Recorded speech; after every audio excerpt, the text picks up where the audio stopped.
Okay. Any questions about anything before we get started? Do we have the take-home lab yet? Great question. It's written, I just haven't sent it out yet. Okay. No rush, because we got like 2 weeks to do it, right? Correct. It won't be due until like the 14th? Correct. Okay. So just to say the whole thing again, yes. These 2 weeks, this week and next week, there will be a single take-home lab to do because Easter break is kind of interfering with my lab schedule, which isn't really a problem. Just means it's easiest to take lab off. Easter break means no class meeting Friday the 7th and no class meeting Monday the 10th. That's for the entire school, not just this class. So we won't meet those days either, for lab or for lecture. The take-home lab, it's written, it'll be sent out in a PDF in your email today, probably like right after this lecture when I go on lunch break. Additionally, I will print out paper copies if anyone wants one. People always ask if there's a paper one, so I'm providing that, but you can do it virtually if you want to. Additionally, if you want to, even though we're not having normal lab meetings, as per the last take-home lab we did, I will be in the lab room during those times, just in case anyone wants to come do it with teacher in the room or wants a place to go work on it with your lab group. That is completely optional, but I'm just making that available as an option.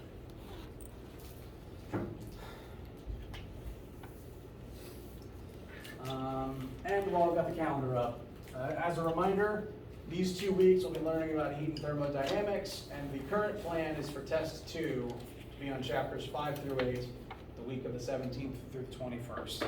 So keeping that on your radars. It'll work like the last test, where it's taken during lab time and lecture time is for review stuff. The week after that will be for miscellaneous topics and exam prep. So which week is the Easter break? It is the weekend of Friday 7th through Monday the 10th. So it starts at the end of this week and continues to the end of this week, continues to the start of next week. So 4-day weekend. Very much needed. Very.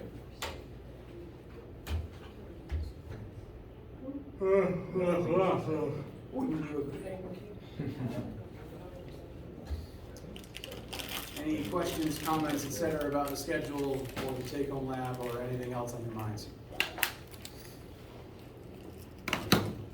Oh yeah, and when is all the homework due? The current due date for it is April 28th, because that is the last day of class, and therefore that is the official last day that assignments are allowed to be due.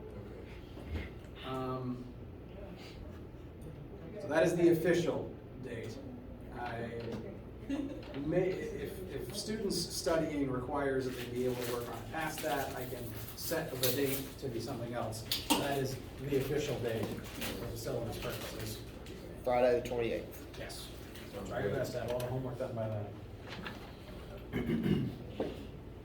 And the quizzes. Homework and quizzes together at once. And then this class's final is May 3rd at 1:30. Yes, there's one at 1:30 and one at 5:30. I'm going to put that over here.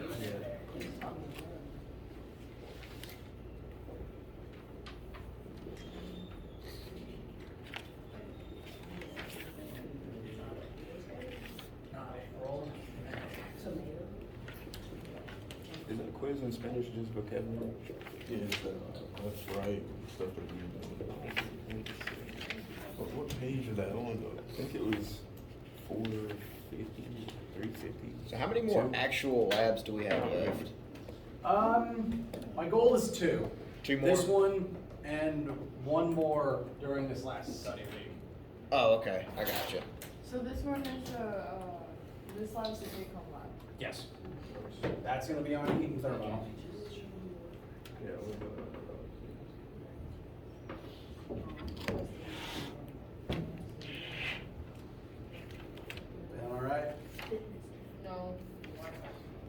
Oh, no. What?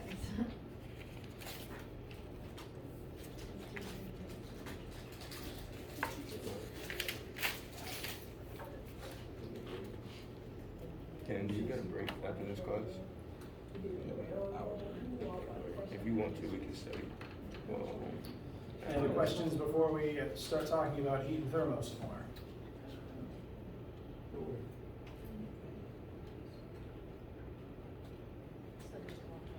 All right. So, last time we discussed the notion of specific heat, both the formula and the variable.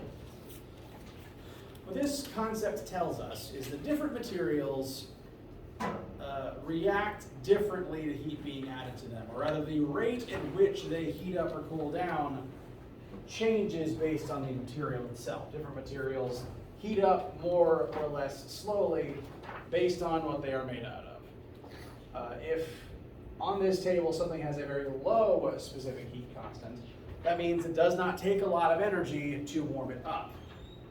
Conversely, that means you also don't have to remove a lot of energy in order to cool it down. So, according to tables like this, metals, lowest numbers here being lead and gold and cadmium and silver are pretty low. Tin is probably the next lowest. It doesn't take much to heat them up, and conversely, you can pull energy out of them very quickly. You don't have to pull much energy out of them in order to cool them down. Those materials tend to heat up and cool off very fast. You've probably noticed that with metal in general.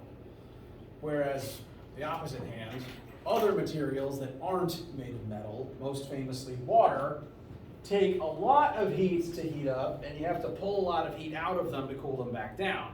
It takes a lot of time for your pot of water to boil for you to be able to cook in it, and conversely, that water stays hot for a while, because you have to pull a lot of energy back out of it to cool it off. And this formula summarizes that. Q is the heat either added or taken away from something, and that determines how much something's temperature will change based on how much material is there and what it is made out of. I practiced this a little bit last time, and we're going to continue on talking about how we can use this principle to our advantage. Everyone feel all right with the formula before we expand on it further? Yeah, we talk about how we will be able to use it.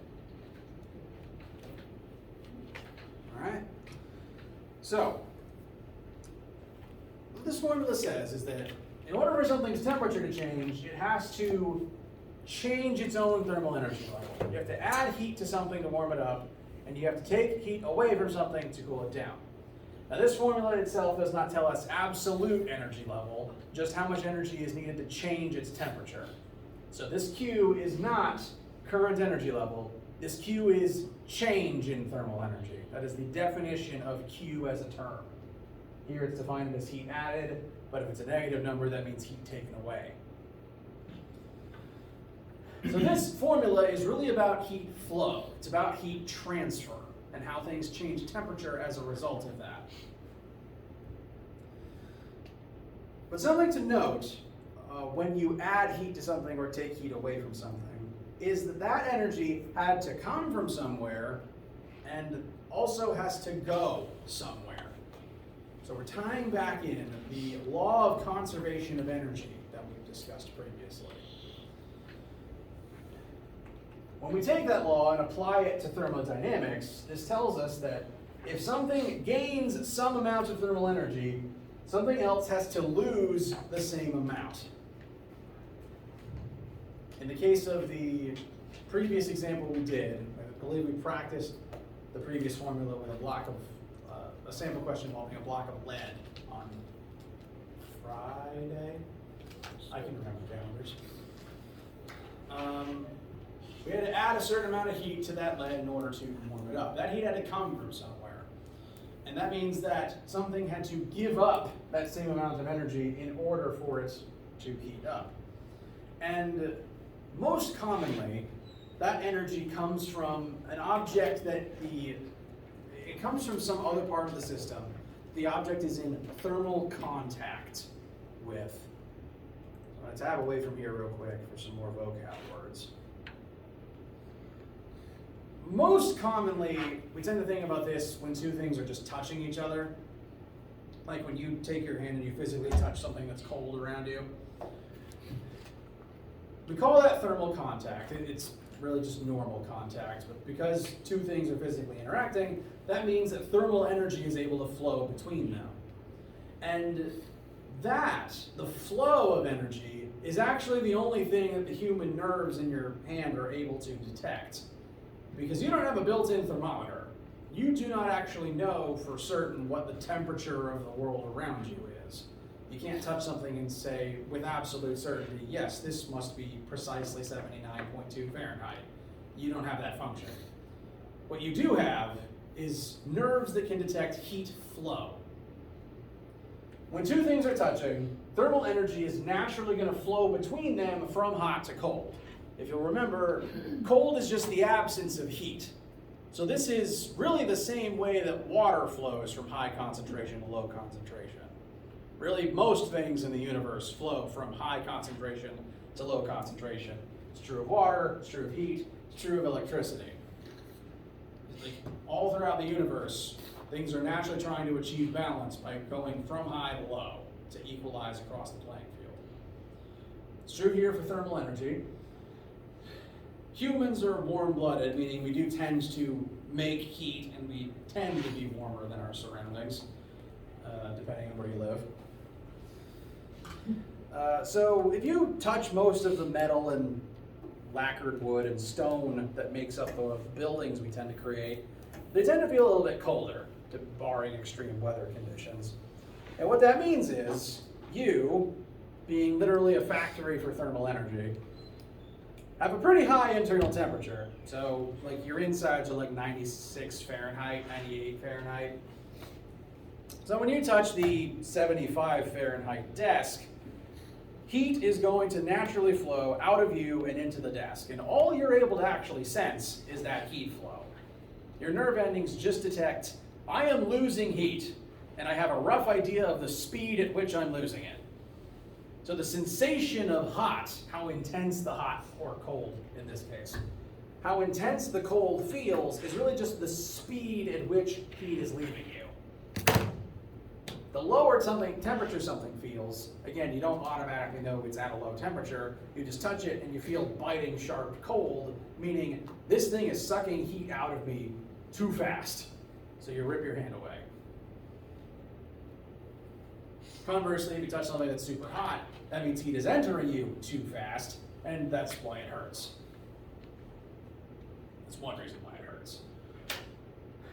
But as long as two things are left in contact, heat will continue flowing between them until their temperatures equalize. You've probably noticed this with beverages, honestly. I always have ice and water in my thermos, and when I combine those two things in here, the water pours energy into the ice because the water's at a higher temperature, and eventually the water will reach 0 Celsius to match the ice.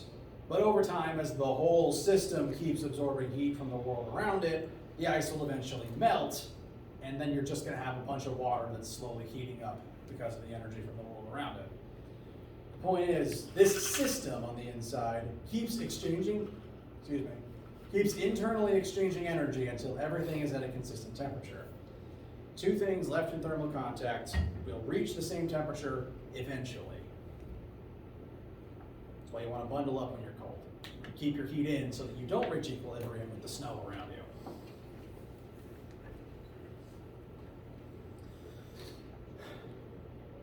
And we are going to apply that in conjunction with the law of conservation of energy to make use of what I would call an ancient spectrometry trick. When I say spectrometry, that is, if you've ever heard the term mass spectrometer, like if you've watched NCIS or something like that, that's the machine that they use to determine what something's made of. You put in a sample, it does some science magic on it, and it just tells you, yes, this is 30% iron and 20% carbon, so it's probably steel. So mass spectrometry refers to that type of machine that uses a specific scientific principle to determine what something's made of. But, you know, we didn't have that machine until this century. So in the past, we had to use a different trick to figure out what things were made of. And that's the trick we're going to look at now, and it's the trick that you will be employing in your take-home lab this week.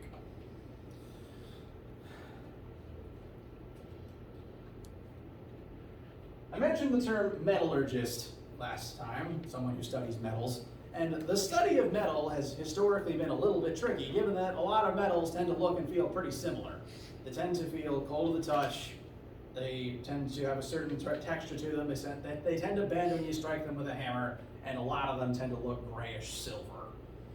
So if you just pull a random chunk of ore out of the ground, you don't always know immediately, is this silver or do I now have lead poisoning?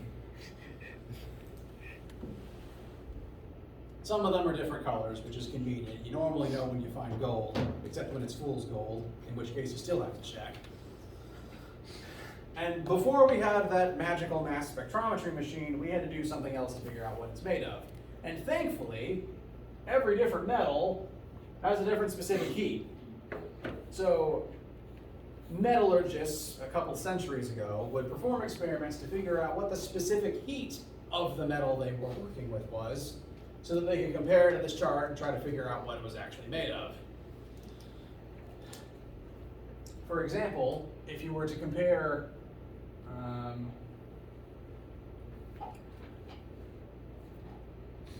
what two things look very similar here?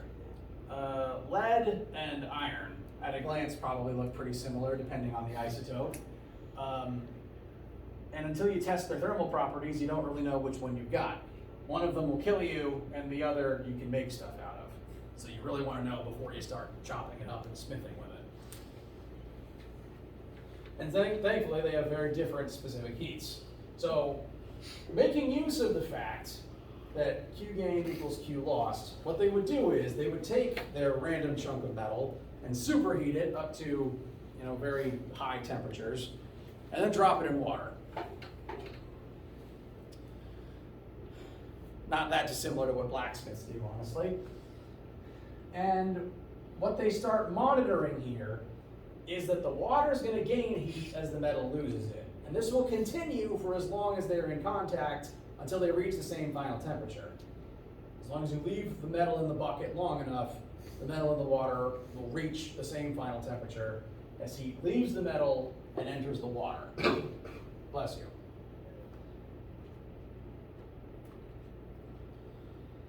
And as long as you take note of all the various variables that you need, you can use this to measure what that final temperature is to calculate the specific heat of the metal. And that's what we're going to try now. Questions before we move on to math?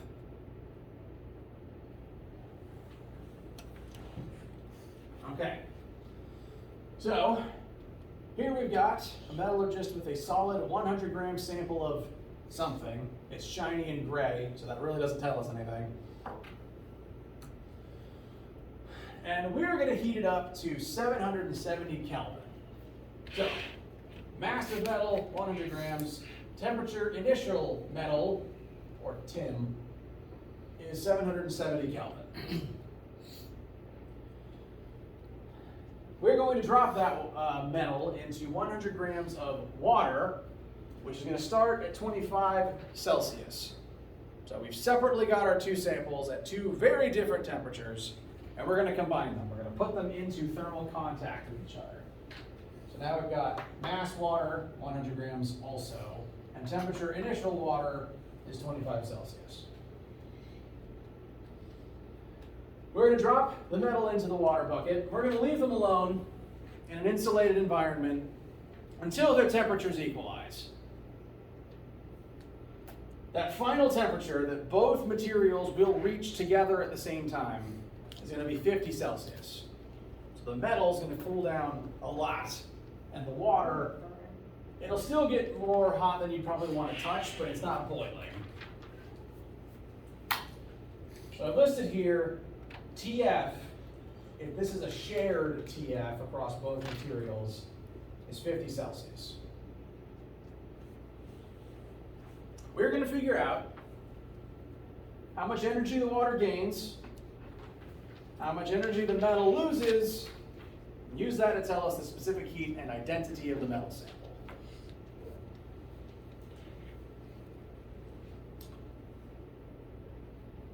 All right, so far? Did you get the number down there? This one? Yeah. So this is the specific heat of water, and that number came from this table. Okay. You don't have to memorize this chart. This table of specific heats is actually in your formula sheet. So this table is available to you whenever you need it. I'd say that the entry on here that will come up the most is water. So if there was one to memorize, it would be waters, but you don't have to memorize it. But the fact that we're working with water here means it's a pretty good idea to check this table for it, the specific heat of water, because you will need that variable. And I've gone ahead and written it down. For this to work, we're making use of the fact that Q gained equals Q lost. The water is going to gain heat, and the metal has to lose the same amount. Their temperature changes are going to be different, but that's because they have different specific heats. The metal's going to cool down a lot, water's only going to heat up a bit.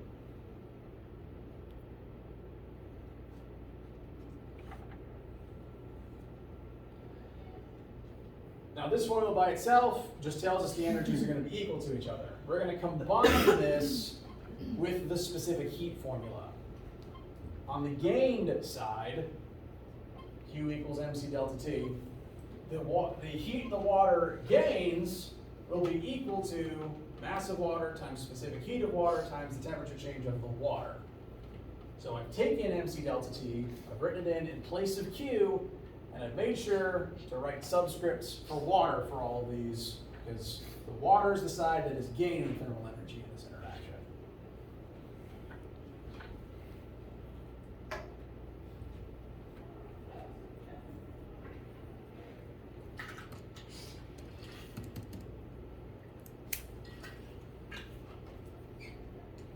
Meanwhile, on the lost side, the metal is what is going to lose heat and cool down. So I've similarly replaced Q with mc delta T, but this side is all about the metal, since that is what is losing heat, and its temperature is going to drop as a result. One important note, this equation up here has a negative sign in it. And this negative sign has been added such that the two sides actually do correctly equal out. Because technically, Q lost should be a negative number. It is the heat something loses.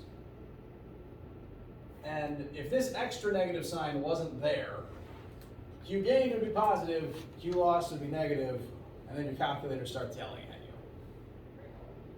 So this extra negative sign is to cancel the negative that is inherent to Q lost, so that the two sides are both positive numbers and they actually equal out. This will be useful in our math because delta T for the water is going to be a positive number. It's going to heat up. Whereas delta T for the metal is going to be a negative number.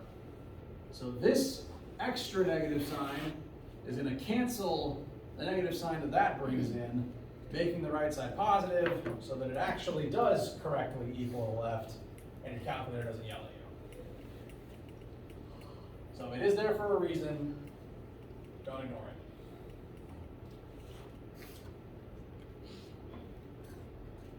How do you feel so far?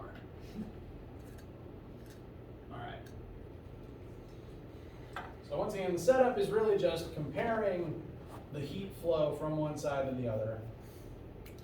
And we have all the information we need on the water side. We know all this information, so we can figure out how much heat the water gains from this interaction.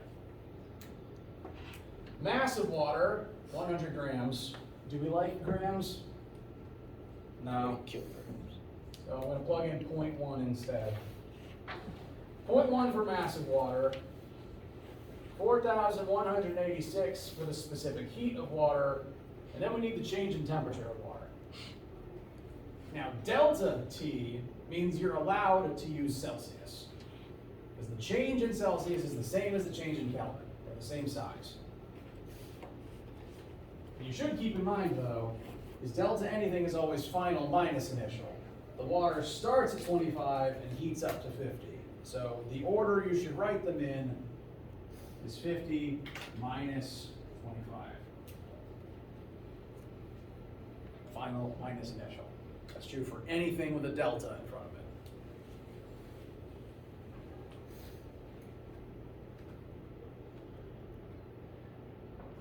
it. And that's the entire left side. So it will be good to actually find a number for this, and that number would be the heat the water gains in order for its temperature to change like this. I've already got that number calculated, so I'm just going to write that in for the next line down. Question.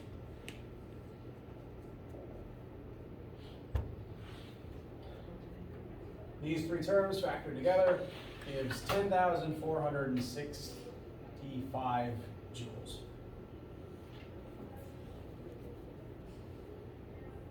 Which isn't actually that much heat. It's just we're working with a very small amount of water.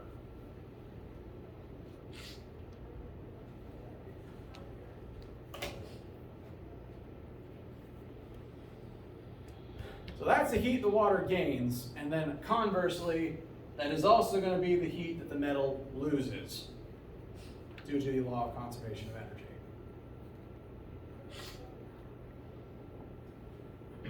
So that answers the first couple of questions. Now let's fill in details from the right side. We don't have sea metal, but that's okay because that's ultimately what we want to find.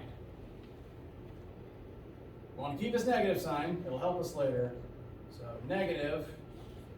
Mass of the metal is also 0.1. I don't know why I made the masses the same, but it happens to be the same number. C metal is still unknown. That is okay. And then we get to delta T metal. To find the temperature change of the metal. We do know its final and initial temperatures, but do we want to plug in 50 minus 770? No. No, much like last lecture period, the units don't match. We need them to match. Now, it doesn't actually matter which one we convert into the other form, but since everything else here is Celsius, I'm going to take the reverse approach that I took last time and turn Kelvin into Celsius. All my markers are dying. Kelvin equals Celsius plus 273. Conversely, Celsius equals Kelvin minus 273. So 770 minus 273 gives us a Celsius version of 493? 497. 7. Thank you. I knew something was off. 497 Celsius. Thank you very much. So that is the Celsius equivalent of the 770 Kelvin. And now that it matches with the 50 Celsius, we're good to proceed. We do still have to put them in the right order, though. From the metal's perspective, it starts at 497 Celsius and cools to 50 Celsius. So final is 50, and that goes first, minus 497. Once again, that creates a negative, which the extra negative out front will cancel.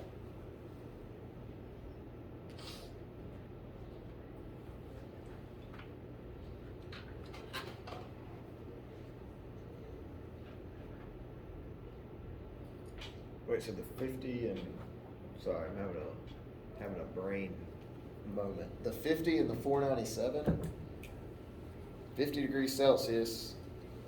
Oh, you convert it, okay, never mind. Yeah. I got you now, sorry.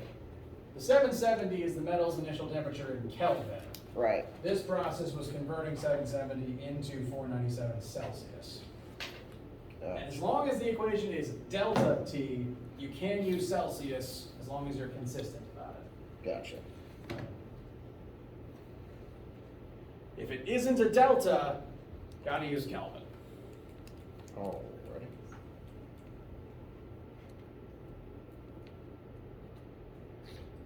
Now with that, C metal is the only unknown left. I'm going to simplify the right side to try to cut down the number of terms. Negative 0.1 times, open parentheses, 50 minus 497, close parentheses, gives 44.7. The negatives canceled out. So now we can divide both sides by 44.7. Did I say that wrong? And that should give us a C metal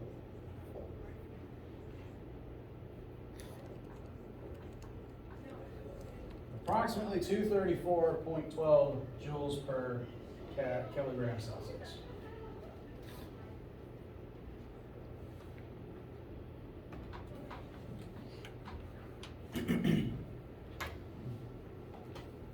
How do you feel about the math?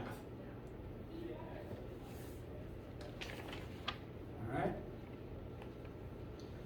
So now that we've arrived at the specific heat, we can consult our table and try to find what metals match it that have similar properties to what we have to our sample here. Scanning through this chart, thank you. Silver does also have a specific heat of 234. That is our most direct match, especially since we're told that this is shiny and grayish. So, it is silver. Now, historically, sometimes the calculations are a little bit off. Sometimes heat gets leached out into the environment. So it's worth checking for adjacent numbers just in case. The next closest sample is cadmium. And if this was cadmium, it would have blown up. So it's probably not that. Maybe not explode, but cadmium does react visibly to water. So this experiment wouldn't have proceeded smoothly.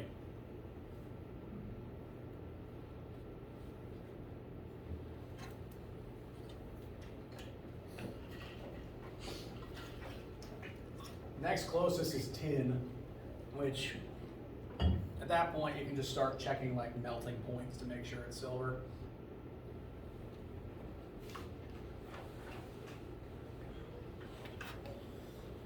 And this basic procedure of this type of math where you're calculating C metal and then comparing that to this table is actually what you're going to be doing for the take-home lab this week. So first of all, take good notes. Second of all, the take-home lab will give you sample data for 4 different procedures just like this, 4 different metal samples of different size dropped into different quantities of water. And based on the final temperature that they reach, they'll calculate what the specific heat is, and based on that number and 1 or 2 other tidbits I give you about what the sample looks like, you'll, as part of your final answer, tell me what you think it's most likely made of, given the chart on the lab. Yes? So if it wasn't 100 grams of water or a 100 gram sample, it wouldn't matter. Like if the 2 numbers are different. If the 2 numbers didn't match, that would be fine. Because I didn't really factor in that they were the same, I just calculated them in normally. I suppose, because this is basically what smiths do when they make metal tools. You heat the metal, you shape it, and then you throw it in water to make it not scalding hot. They usually work with a lot more water than this. They have a whole tub of it. Right. The water only changed temperature this much because there's so little of it. Normally you've got like a whole 8-gallon vat that would much more resist temperature changes. Because even if this metal just cooled to 50 Celsius, you wouldn't want to touch it. 50 Celsius is over 100 Fahrenheit. Okay.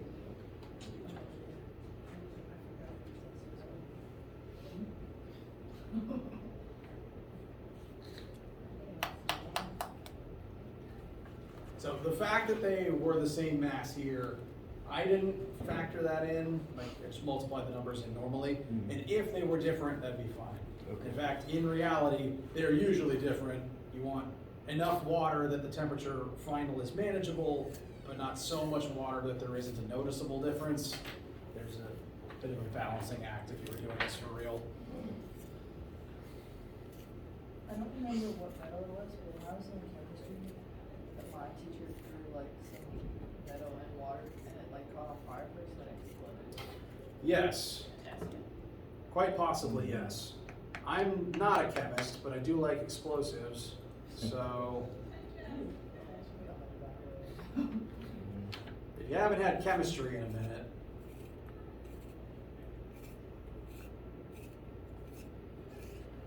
these first two columns, these are alkaline metals and alkaline earth metals. And other than hydrogen, which is its own little family of one, all of these explode in water. That includes, like you said, potassium, lithium, beryllium, calcium, sodium, which is half of table salt. Yeah, as it turns out, sodium chloride is half explosives and half poison gas. But you probably heard that joke before. Or not.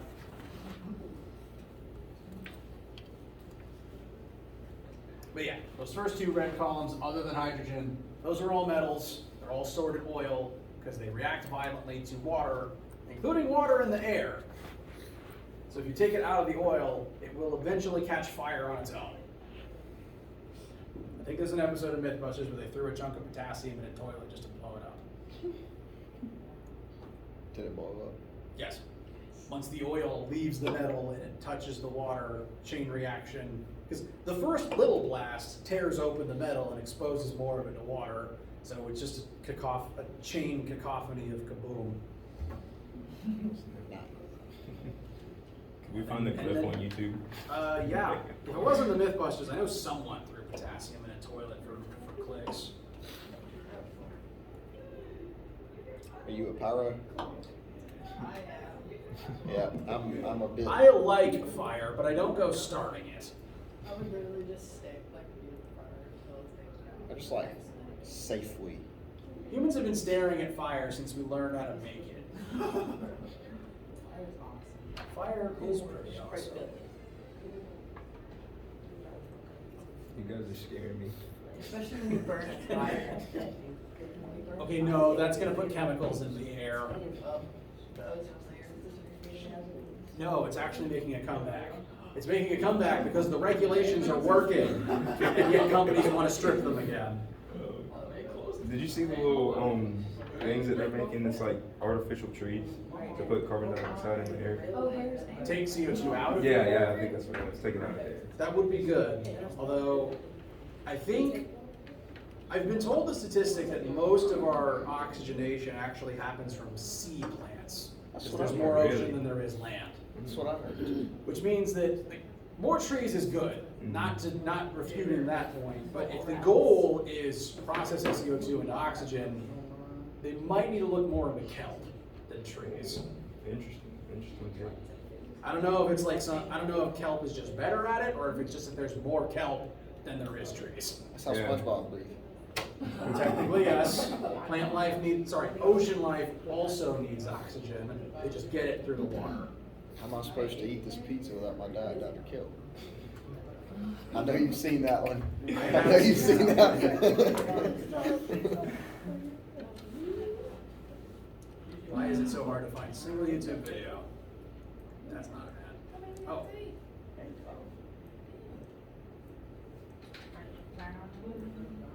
Okay, I don't have audio because the room's speakers don't work. Wait, it's in the bag? Well, it probably has holes in it. And it's a 6-minute video. They get to the toilet. Oh yeah, that's definitely what happened. Oh my god. Okay, pause. Scrolling.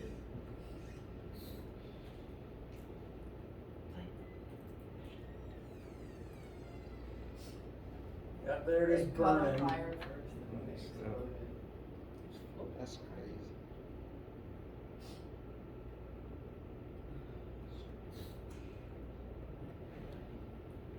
Oh, keep watching. They should put little chunks of that in water guns. No. You wouldn't have a water gun anymore. Yeah, because unless you shot it right away, it would be faster. Whatever. Looks like a very controlled environment. This is highly scientific. Guy in Definitely. shorts and a lab coat. Yes. Outside the backyard. At least he's got, Very yeah, at least he's got the Is that a goggles. hot tub?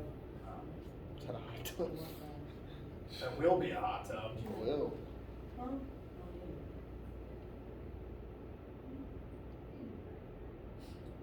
Come on.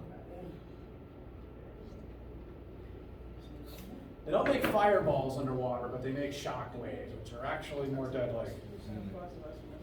This guy looks like he has his PhD in chemistry. oh, for sure. Looks like a For PhD sure. in high school teaching. Yeah, PhD, potassium hydrate destruction. He's got a Walter White PhD.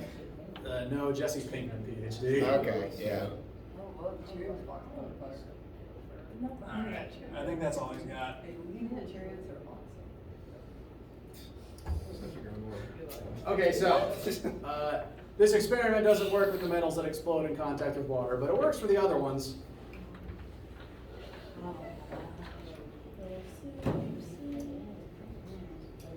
All right, any questions before I segue into introducing what we'll talk about on Wednesday? All right. So keep in mind that information, that basic structure over there, that's what you need for labs. So make sure you got that written down. Now, Wait, the, this. oh, okay. Now, lecture on Wednesday, and there's also one question on your take-home lab about this, so keep that in mind when you're working on it. Wednesday, we're going to talk about phase change, which, not to sound condescending, is when the phase of a substance changes. When you go from, say, solid to liquid, liquid to gas, it is possible to go from solid to gas and gas to solid in these very extreme circumstances. And phase change is interesting when you think about it strictly in terms of the heat requirement to make it work. I will explain this chart, don't worry. Just as introductory information for now. Correct me if I'm wrong for assuming this, but has everyone here boiled a pot of water? Okay, mostly nodding. Now, when you put water on the stove, the point is to get it up to its boiling point. And just for record's sake, water boils at 100 Celsius and 212 Fahrenheit. 212? Yes, 212. Yep.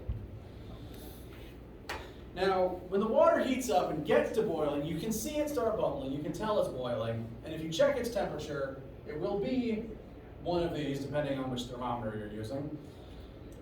And it begins phase changing. Does that phase change happen immediately? No. No. The water does not magically turn completely into steam in one fell swoop. If it did, you wouldn't be able to cook in it. Because as soon as it hit boiling, your kitchen would just turn into a steam bomb. No ramen for you. Indeed. Phase changes do not happen immediately. Once you hit that magic point where the phase change begins, there is still extra effort you have to go through to actually get the phase change to commence. The actual temperature of the change is just where it starts. Because both water and steam can exist at 100 Celsius. Which state it's in just depends on if energy has been added to it beyond that. Likewise, both ice and water can both exist at 0 Celsius. That's what's going on in here right now. The fact that there's still ice in here means that that ice is at 0 Celsius and the water around it has been cooled to 0 Celsius. So the point at which phase changes start is just that, the point where they start. Once the water gets up to boiling, it stays at this temperature. If you leave the thermometer in while you're cooking, it will remain at that boiling temperature as steam is ejected from it. This graph is a graph comparing the temperature of water. Notice here we go from -30 up to 120 Celsius. Comparing the temperature of water to the energy that has been added to the water. starting all the way down here at ice, you have very cold ice, you add heat to the ice, and the ice warms up to 0 Celsius. That's the point where it starts melting. And once it hits that point, it stays there.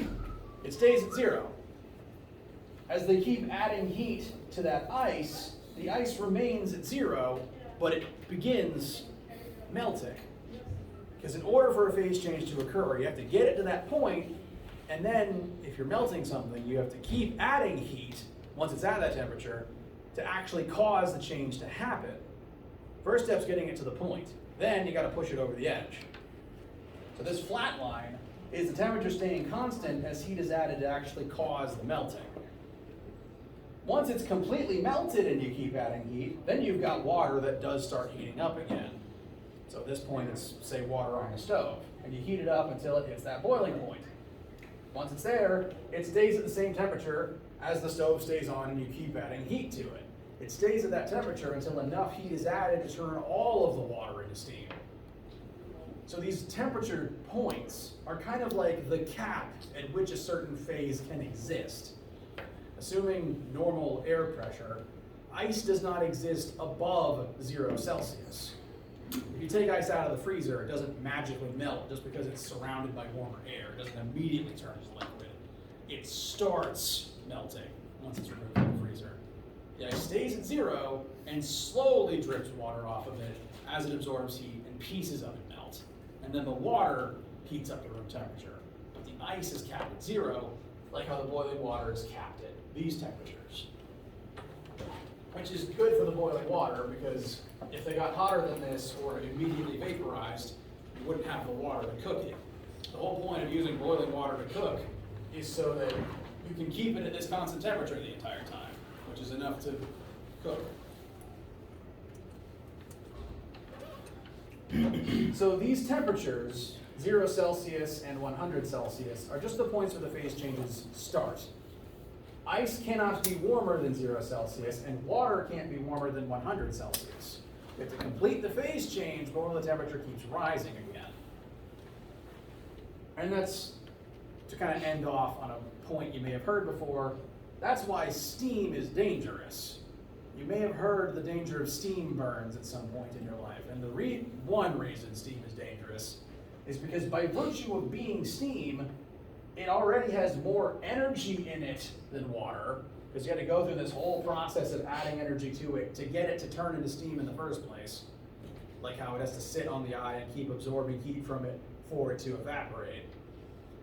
But once it's steam, it doesn't have that 100 Celsius cap on it anymore. Once it's steam, it can get hotter again, because the phase change is done. So steam can exist at 120 Celsius. Another reason why it can burn you more than boiling water can. And the math for all this is what we'll discuss on Wednesday. There's one question involving that math on your lab. So if you get to that point, if you start working on it today, you see that one, we're learning about that part on Wednesday. Any questions for right now? All right. The take-home lab will get emailed out to you soon. I will have paper copies. You can come work on it during lab time if you want to, but you have to. And have a great day. You too.